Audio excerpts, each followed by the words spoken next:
예, 안녕하세요. 집단상담을 맡은 송종건입니다.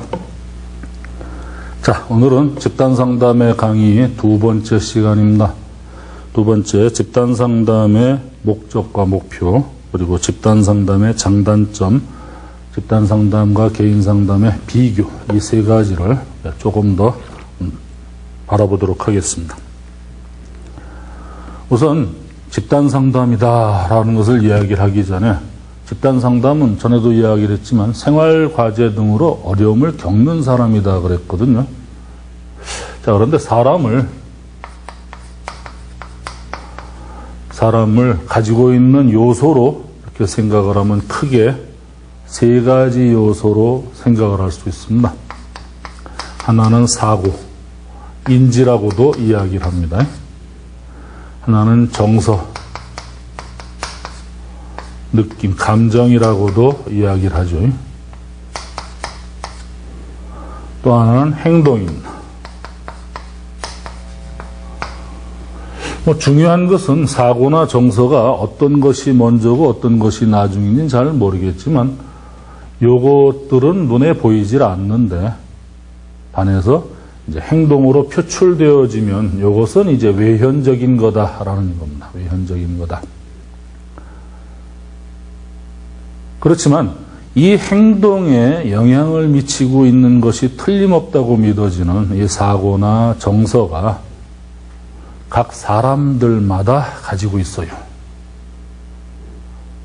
그래서 이런 사고, 정서, 행동들이, 이 요소들이 각각 이제 그 사람에게 영향을 미친다라는 거죠. 영향을 미친다.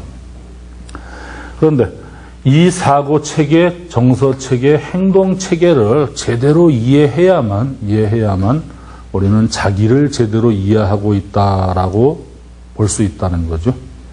예를 한번 들어볼까요?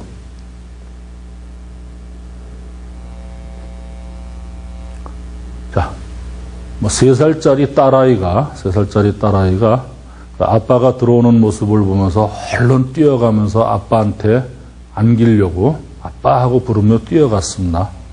그런데 아빠가 딸은 그래 하고 번쩍만척 하는 둥 마는 둥 하더만 쓱 옆으로 지나가면서 1살짜리 아들을 보면서 마냥 웃으면서 얼르면서 안고 좋아하더라 이겁니다. 좋아하더라.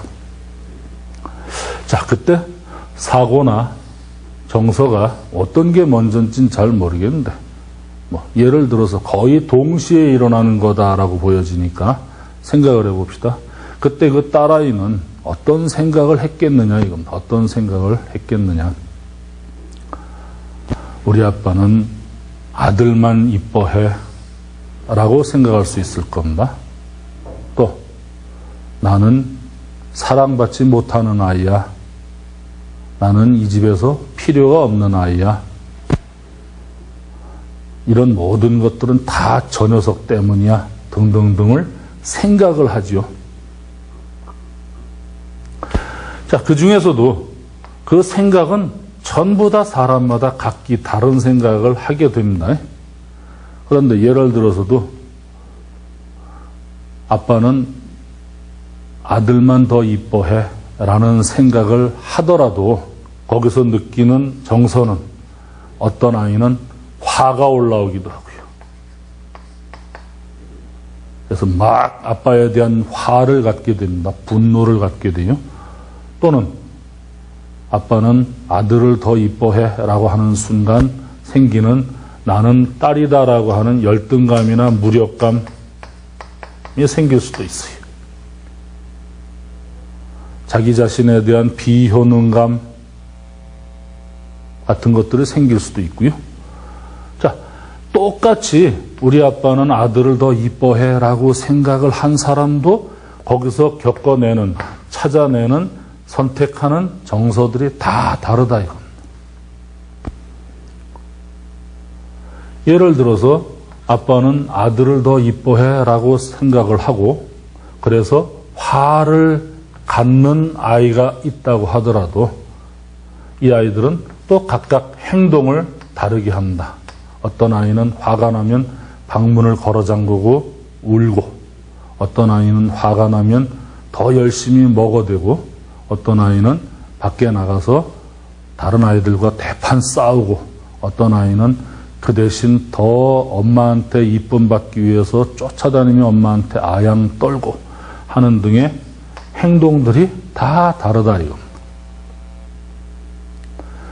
자, 그 3살짜리가 아빠가 내 옆을 슬그머니 지나더니 아들을 안아주고 기뻐하시는 아빠의 모습을 보면서 아빠는 나보다 동생이 더, 남자가 더 이쁜 모양이다 라는 생각과 함께 거기에 우는 행동을 선택을 했다면 이런 사고의 패턴, 정서의 패턴, 행동의 패턴이 지금까지도 영향을 미친다. 커서 성인이 돼서 살아가는데도 대인관계 패턴에서 이런 모습을 가지고 있다라고 생각할 수 있는 거죠. 그럼 도대체 지금이라도 지금 이 순간에 왜 요즘에 이렇게 누군가와 만날 때 그 사람이 나를 더 존중해 주지 않는다거나 사랑하지 않는다라고 느낄 때면은 괜히 저 사람은 나보다 다른 사람이 내 친구가 더 이쁜 모양이야, 더 사랑스러운 모양이야 라는 생각을 하게 되고 거기서 괜히 비교나 경쟁의식 때문에 화가 올라오게 되고 또 그 화를 울 것으로 내가 해소하고 있는가라고 하는 것이 설명되어질 수 있다라는 거죠. 그래서 올바른 자기 이해다라고 하는 것은 나의 대인관계적 패턴, 내가 부적응을 만들어낼 때 어떤 모습인가를 제대로 이해할 수 있어야 된다. 나는 주로 어떤 생각의 패턴을 가지고 있고 어떤 정서적 패턴을 가지고 있고 어떤 행동적 패턴을 가지고 있는지를 제대로 알아내는 것이 자기 이해라고 본다면 이 자기 이해는 이 3가지 관점에서 3가지 측면에서의 관찰이 필요하다. 그리고 이러한 관찰을 나 혼자만 하는 것보다는 집단 안에서 다른 사람들이 도와주면서 할 수 있는 것이 집단 상담의 굉장히 큰 장점이다라는 겁니다. 자, 그런 걸 통해서 자기 이해를 꿈꾸는 것, 이것이 바로 집단 상담의 가장 기본적인 목표예요.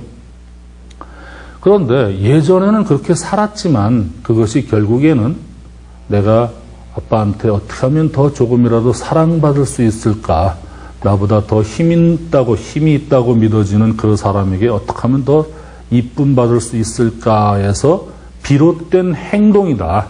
그러니까 그것은 내 어떤 잘못된 행동이라기보다는 내가 더 사랑받기 위한 행동, 더 이쁨 받기 위한 행동으로서 자기 자신을 더 기꺼이 받아들일 수 있다는 거죠. 이게 바로 자기 수용입니다. 또는 집단 안에서 대인관계 속에서 생기는 어려움들에 대한 이야기를 이제 집단 안에서 많은 구성원들로부터 듣게 됩니다. 어떤 행동에 대해서는 지지를 받게 되고 어떤 행동에 대해서는 피드백을 받게 돼요.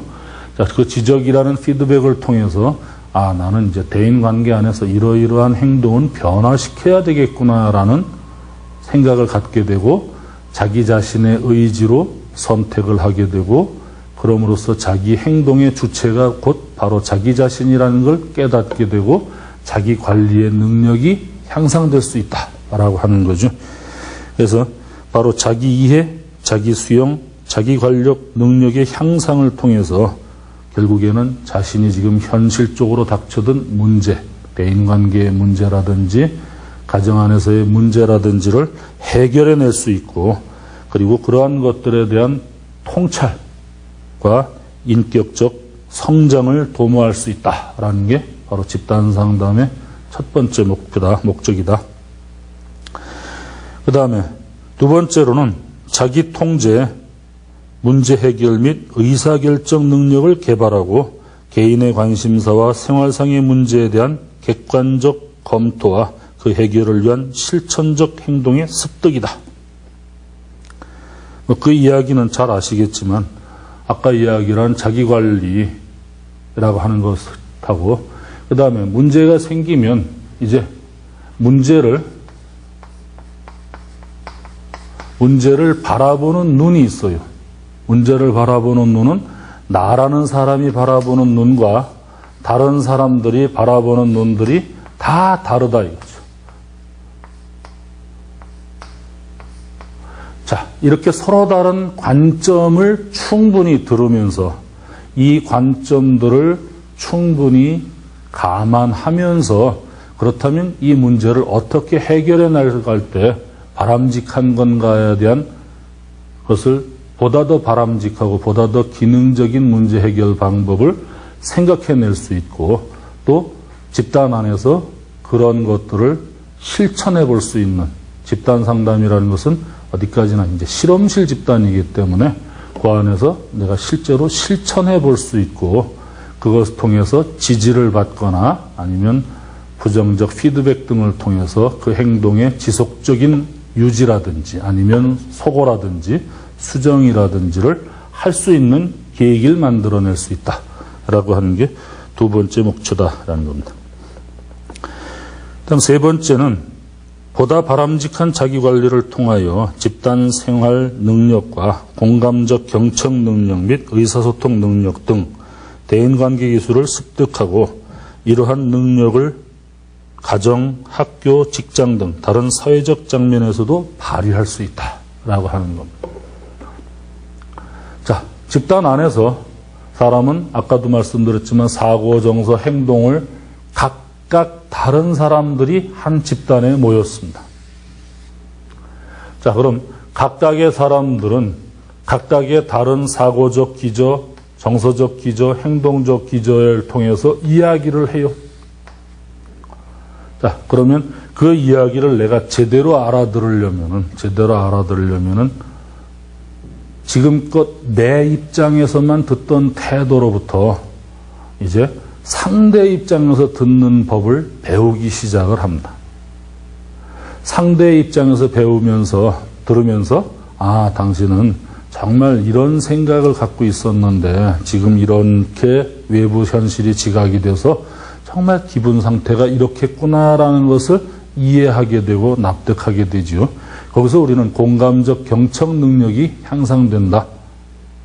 적극적 경청, 공감적 경청이라는 것이 향상된다라는 것을 알 수 있고요. 이 사람을 바라보는 눈은 나는 A라고 바라봤다라고 할 때 이 사람은 또 B라고 바라보고 이 사람은 또 C라고 바라본다면 그동안 나 혼자만 바라본 것이 전부가 아니구나라는 걸 깨닫게 되는 거죠.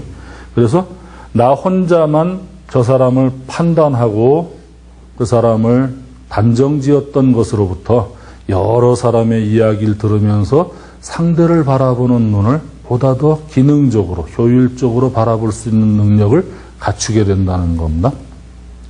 그래서 상대의 이야기를 제대로 들을 줄 아는 힘, 공감적 경청 능력을 기르고 상대를 파악하는 힘, 상대의 성격이라든지 상대의 어떤 생각이라든지를 제대로 파악할 수 있는 힘을 기르게 됨으로써 대인관계 능력을 향상시킬 수 있다. 이것이 바로 집단 상담이 가지고 있는 바로 굉장히 중요한 요소며 이것은 나아가서 실제로 생업에 복귀해서 실제 가정생활, 학교생활, 직장생활에서까지도 영향을 미칠 수 있는 아주 강력한 어떤 에너지원이 된다라고 하는 겁니다.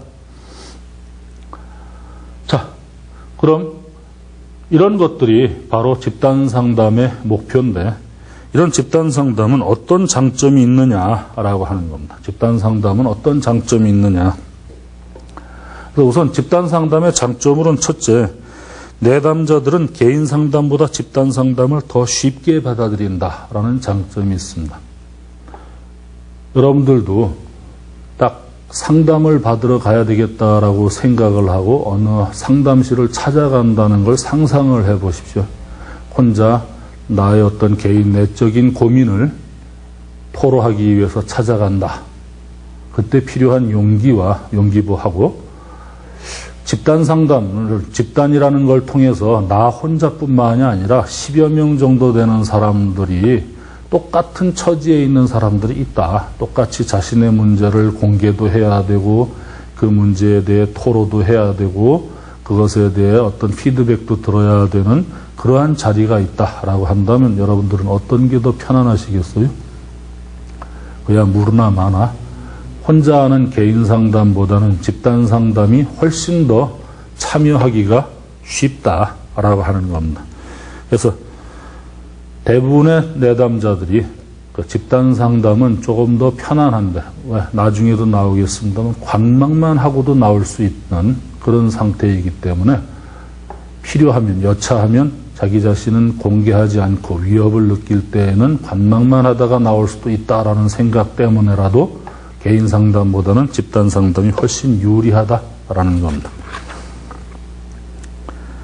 그 다음에 두 번째로 보통의 내담자들이 자신의 가족 안에서 혹은 사회생활 안에서 겪는 대인관계의 문제로 어려움을 겪고 있다면 집단에 참여하기 쉬운데 집단 안에서 넓은 범위의 다양한 성격의 소유자와 접하는 기회를 갖는다라고 하는 게 두 번째 이야기입니다. 아까 집단의 치료적 요인이란 말을 잠깐 드렸는데 얄롬이 제시한 치료적 요인에는 이런 것들이 있어요.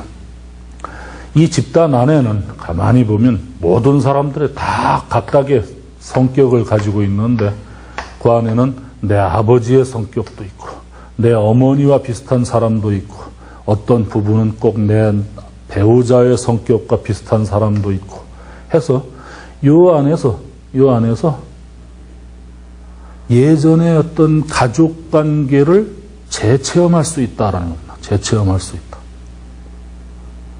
내가 아버지가 권위적이었기 때문에 정말 힘이 들었다라고 하는 사람은 어떤 권위적인 참여자의 모습에서 아버지의 모습을 발견하게 되고요. 너무나 헌신적이면서도 그것을 주체하지 못해서 너무나 과보하거나 과간섭하는 어떤 참여자의 모습에서 자기 자신의 어머니의 모습을 떠올리게 되고 또는 너무나 현실적이고 냉철하고 합리적인 것만 생각하느라고 관계를 별로 중요시 생각하지 않는 사람을 바라보면서 자신의 배우자를 떠올리게 되고 그들과 대신 인간관계를 맺게 되는 그런 교정적 제1차 가족의 체험을, 정서적 체험을 할 수 있게 된다라고 하는 장점을 가지고 있다는 겁니다.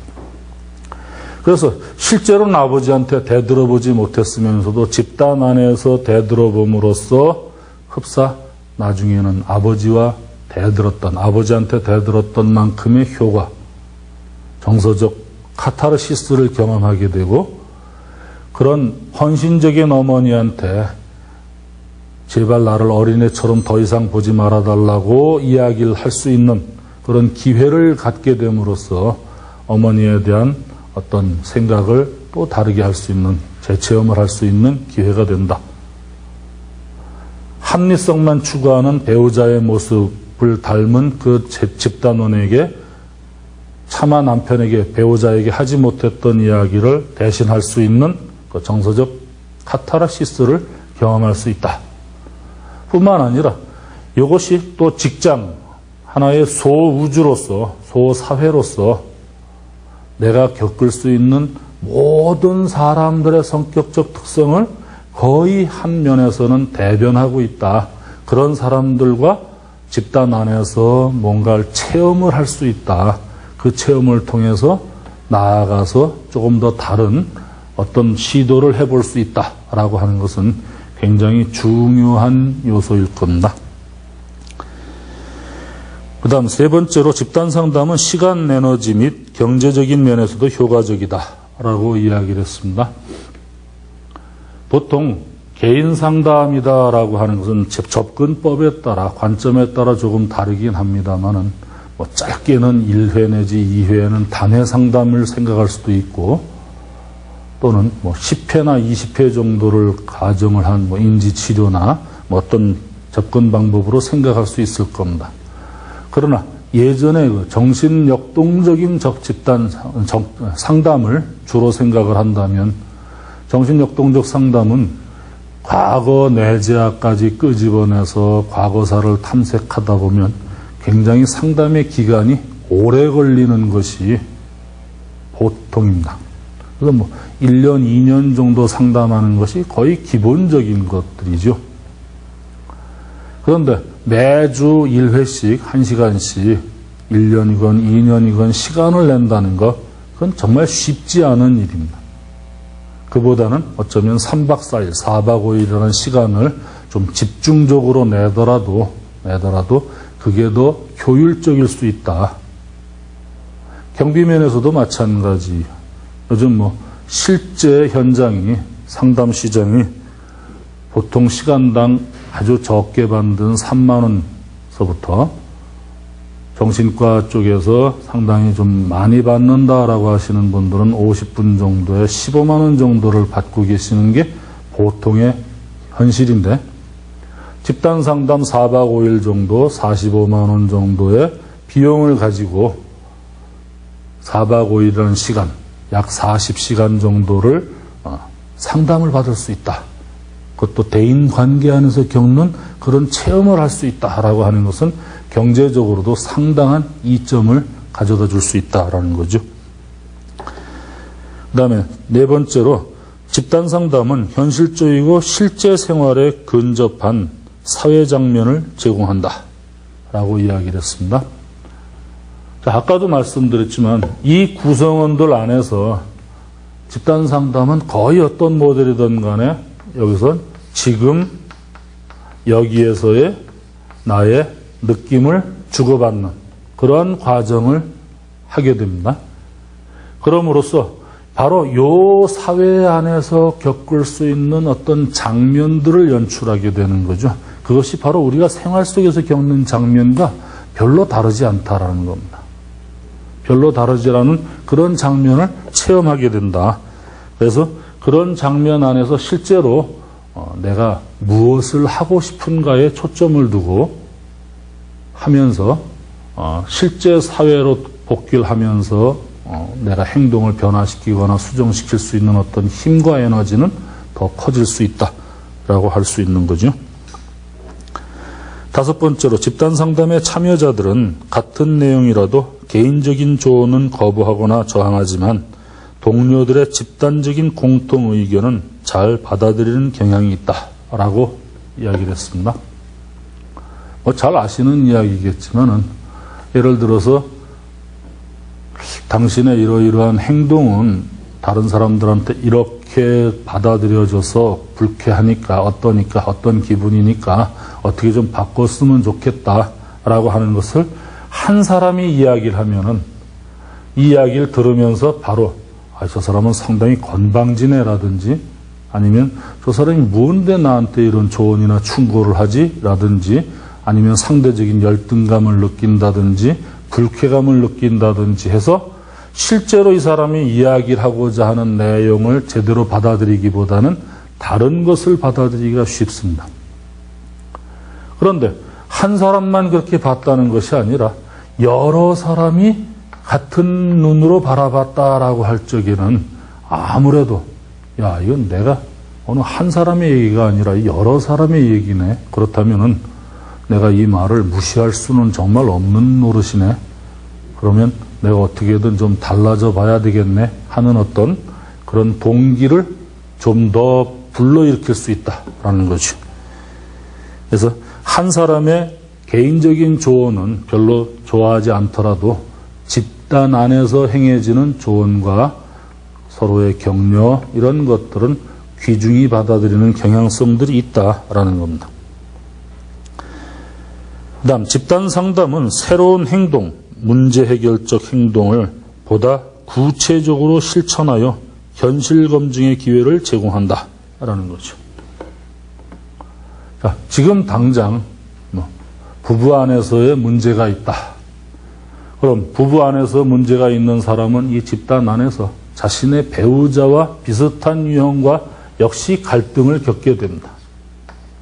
자, 그런데 그 갈등을 겪는데 어떻게든 그 갈등을 조금 더 극복하려고 하는 의지를 갖고 있다면 이 안에서 어떤 시도를 하게 되고 그 시도에 대해서 다른 참여자들이 조언을 해주고 지도를 해줌으로써 보다 효율적인 극복 방안, 시도를 해볼 수 있게 됩니다.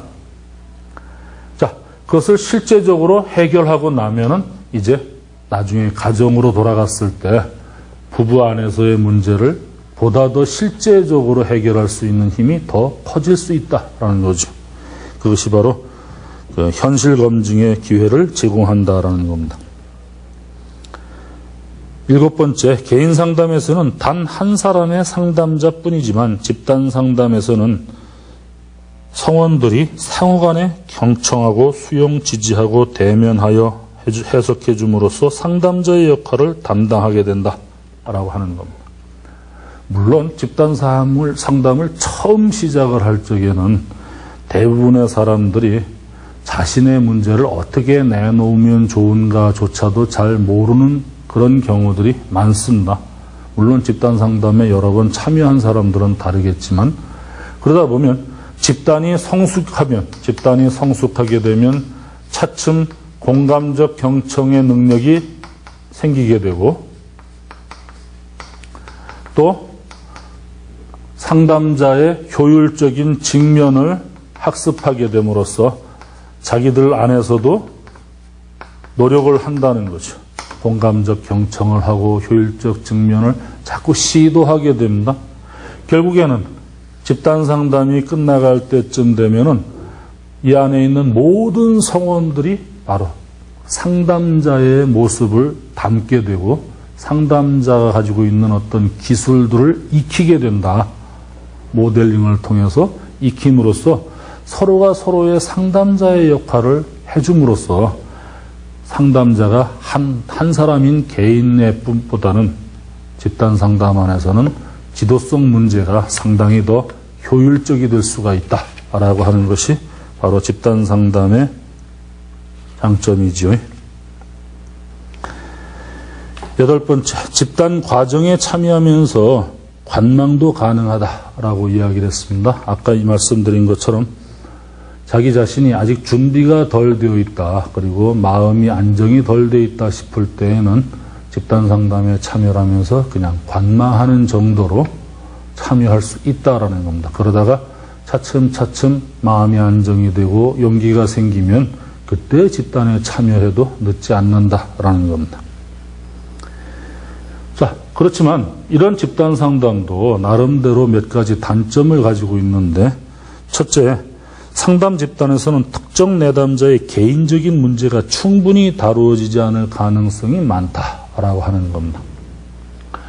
예를 들어서 이 안에 상담자를 제외한 나머지 모든 사람들이 나름대로의 문제를 가지고 왔습니다. 대인관계의 문제, 아니면 기본적인 정서 상태의 문제 등등등 어떤 문제를 가지고 왔는데, 집단 안에서는 그들의 문제를 하나하나 다 다룬다기보다는 예를 들어서 이 사람의 대인관계의 문제가 다루어지면서 다른 사람들의 대인관계의 문제도 함께 다루어질 수 있다. 그래서 폭이 넓은 접근은 얼마든지 가능한데, 중요한 건 대인관계의 문제를 겪더라도 사람들마다 그 정도나 깊이가 다른데 이 사람만을 위해서 깊숙한 그런 접근은 쉽지 않다라는 겁니다. 그래서 개인 특정 구성원들에 대한 어떤 심도 있는 탐색이나 심도 있는 치료가 쉽지 않다라고 하는 게 바로 집단 상담이고요. 그다음 참여자들이 심리적으로 준비가 되기 전에 자기 마음속을 털어놓아야 한다는 집단 압력을 받기가 쉽다라고 하는 겁니다. 아까도 말씀드렸지만 이 집단 안에서는 바로 지금 여기에서의 나의 느낌에 대한 자기 개방을 보통 집단 안에서 도구로 삼습니다. 자, 그런데 아직은 나는 별로 자기의 느낌에 대해서 내 불안하고 내 우울하고 내 어려움을 아직은 개방할 때가 안 됐는데 눈치를 보니까 한마디씩 하더니 전부 다 나를 쳐다보고 있더라. 은근히 나에게 뭔가 얘기를 하라고 압력을 넣는 것 같다. 그렇지만 난 아직 마음의 준비가 안 되어 있다라고 할 때 이런 집단 압력을 받기가 쉽다라는 거죠. 그럴 때 집단 촉진자는 그런 집단 압력이 이렇게 주어지고 있다라는 상황이 있다면은 그것을 얼른 집단 압력으로 놔두는 것이 아니라 조금 다른 방향으로 이렇게 선회시킬 필요가 있습니다. 그러니까 집단 압력 때문에 어쩔 수 없이 얘기를 꺼낸다면은 집단 안에서 개인은 상당히 위험해질 수 있다라는 거죠. 그래서 그런 압력을 또 한두 명 정도의 압력이 아니라 집단 안에서 집단 다수의 압력을 느낄 부담감이 있다라고 하는 겁니다. 세 번째로 동료들과의 상담 집단이 대체로 유리하지만 그 반대의 경우도 생길 수 있다. 예, 저는 산업체 훈련을 가끔 합니다만은 산업체에서 동일 직종, 동일 동료들 집단을 주로 하는데 그럴 때에는 그 집단이 끝나고 난 다음에 우선 직무에 대한 만족도라든지 직장에 대한 만족도 같은 것들이 상당히 높아졌다라는 보고를 많이 받습니다. 그리고 정말 그 집단을 경험하고 난 다음엔 한 가족처럼 됐다. 그리고 서로가 정말로 진실하게 이해가 됐고 업무의 효율성도 상당히 높아졌다. 그래서 결국엔 생산성이 높아졌다라는 보고도 상당히 받습니다만은 가끔 가다가는 집단 안에서 서로 이야기를 주고받은 내용들이 나중에 집단이 끝나서 직장으로 돌아가서까지 영향을 미치는 경우도 종종 있더라라는 겁니다. 종종 있더라. 그때 과장님 정말로 저는 불쾌했습니다 라고 이야기했던 내용을 나중에 직장에 돌아가서도 과장이 너 그때 나한테 그런 불쾌함을 표현했는데 그러면 되겠느냐 라고 꼬투리를 잡다면은 그것은 오히려 더 문제가 된다는 거죠. 예. 그 다음에 집단 경험의 자체가 목적화가 될 수 있다라고 하는 겁니다. 요즘 그 집단을 쇼핑하고 다닌다라고 이야기를 하는데요. 특히나 공감과 지지가 필요하다고 생각이 돼서 그래서 집단에 참석한 사람은 집단 안에서 상당히 강력한 공감과 지지를 받고 거기에 상당히 기운을 차리게 되고 고무되게 됩니다.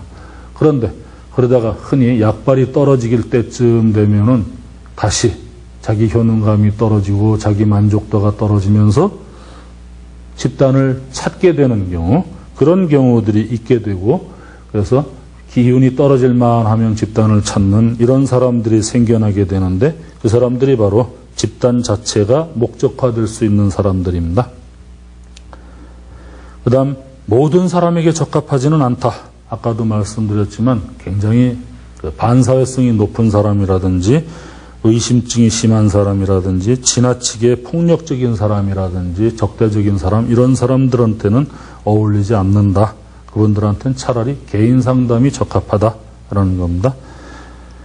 그 다음에 부적절한 지도성의 문제가 되돌릴 수 있다.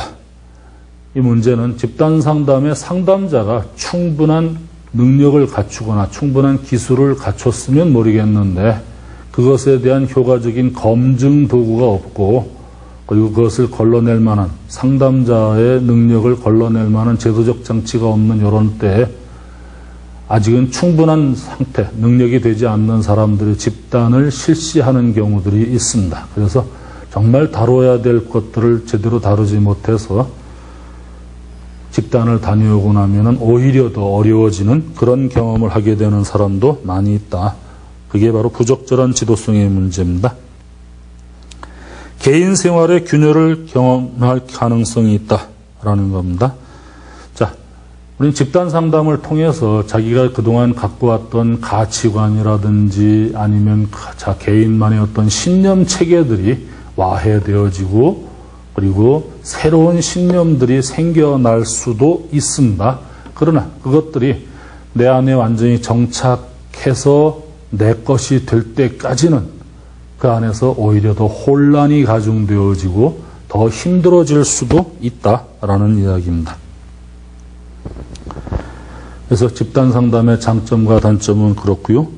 그 다음에 집단 상담과 개인 상담을 비교해 본다면 우선 집단 상담이 필요한 내담자는 거기에 쭉 써 있는 대로 여러 사람들보다 잘 이해하고 다른 사람들이 자기를 어떻게 보는가를 알아야 할 것으로 판단되는 내담자, 자기의 성격, 생활 배경 등이 다른 사람들에 대한 배려와 존경심을 습득해야 할 것으로 판단되는 내담자, 다른 사람들과의 대화를 포함한 사회적 기술의 습득이 필요한 내담자, 다른 사람과의 유대감, 소속감, 협동심의 형성이 필요한 내담자, 자기의 관심사나 문제에 관해 다른 사람들의 반응, 조언이 필요한 내담자, 동료나 타인의 이해와 지지가 도움이 되리라고 판단되는 내담자, 자기 문제에 관한 검토, 분석을 깊이 하거나 유보하기를 원하고 자기 노출에 관해 필요 이상으로 위협을 느끼는 내담자, 이런 내담자들이 집단 상담이 필요한 내담자다.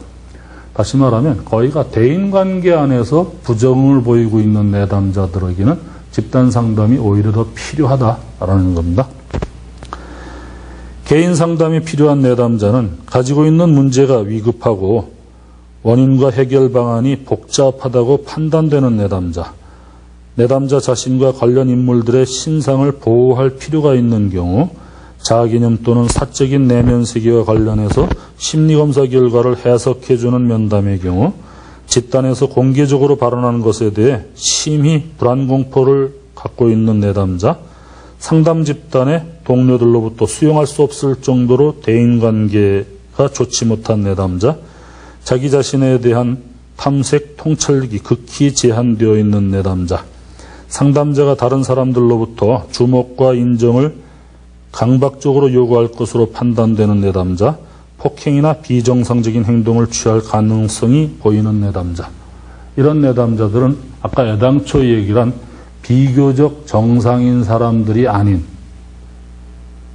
조금은 위험스럽고 위급하고 그리고 어려운 내담자들입니다. 그러한 내담자들은 개인의 심층적인 심리 탐색, 이런 것들이 필요하기 때문에 오히려 개인 상담이 훨씬 더 필요하다라는 겁니다.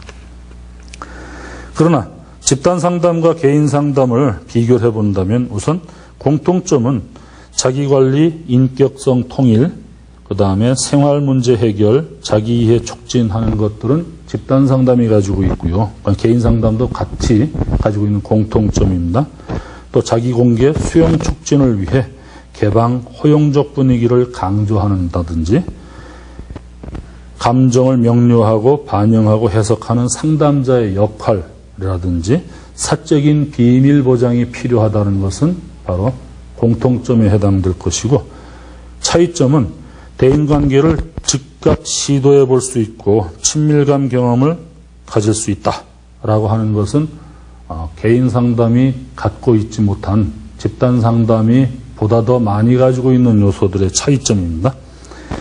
도움을 받을 뿐만 아니라 도움을 주는 경험을 가질 수도 있고, 상담자의 과제가 복잡하다, 대화의 의미뿐만 아니라 상호관계의 역동에 민감해야 한다라고 하는 것들은 주로 집단 상담들의 특성이고 개인 상담에서는 찾아볼 수 없는 그런 차이점입니다. 그러니까 주로 대인관계 안에서 문제를 많이 갖고 있는 사람들의 경우는 집단 상담이 더 유리하고, 대인관계의 문제를 갖고 있긴 하지만 그 문제가 극히 개인적이거나 그 심층적으로 상당히 심도가 깊은 문제거나 심각한 정신질환을 앓고 있다거나 심각한 반사회성이나 의심증이나 이런 것들을 갖고 있는 사람들의 경우는 개인 상담이 오히려 더 적합하다라고 볼 수 있다는 겁니다. 자, 그래서 이번 시간에는 집단 상담의 장점과 단점, 그리고 집단 상담과 개인 상담의 공통점과 차이점, 어떤 사람들이 더 개인 상담이 필요하고 어떤 사람들이 집단 상담이 더 필요할까에 대한 이야기를 했고요.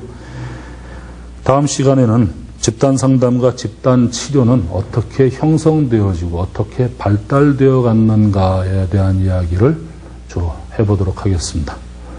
수고하셨습니다.